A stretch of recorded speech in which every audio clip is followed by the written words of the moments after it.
ગઢપણની અંદર ઉંબર હતા ઈ ડુંગર થયા અને પાદર થયા પરદેશ. કારણ કે ઘરમાંથી તો બહાર નીકળાતું ન હોય. કદાચ પાદરે છોકરાઓ મોટરસાયકલ ઉપર બેહારીને લઈ જાય ને તો એમ થાય અરે આટલું બધું બદલી ગયું. કારણ કે ગયા જ ન હોય કોઈ દી. એટલે ગઢપણની અંદર આવું થાય. નરસિંહ મહેતા કહે છે ઉંબર હતા ઈ ડુંગર થયા અને પાદર થયા પરદેશ. ગોળી હતી ઈ ગંગા થઈ. સામે જ માટલું ભરેલું હોય પણ ઈ ગંગાજી જેટલું આખું લાગે. ગઢપણમાં આવું થાય.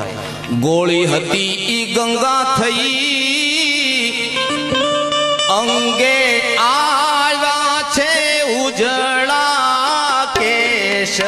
ગઢપણ કોણે મોકલ્યું અંગે આવ્યા છે ઉજળા કેશ.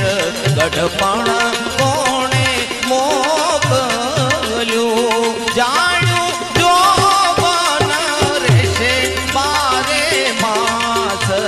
ગઢપણ કોણે મોકલ્યું ગઢપણ કોણે મોકલ્યું.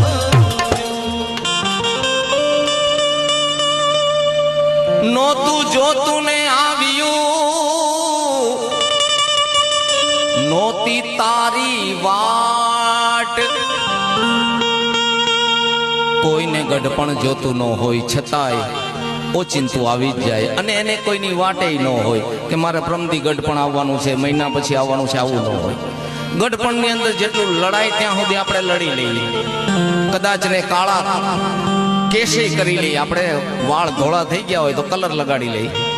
દાંત પડી ગયા હોય તો ચોકઠા નખાવી દઈ. પણ છતાંય ઓહો ન મૂકે હોય. કવિ કહે છે નોતું જોતું ને આવ્યું નોતી તારી વાટ. ગઢપણની અંદર ઘરમાંથી તો હલકા થયા અને છેલ્લે છોકરા હું કહે એની ખૂણે ઢળ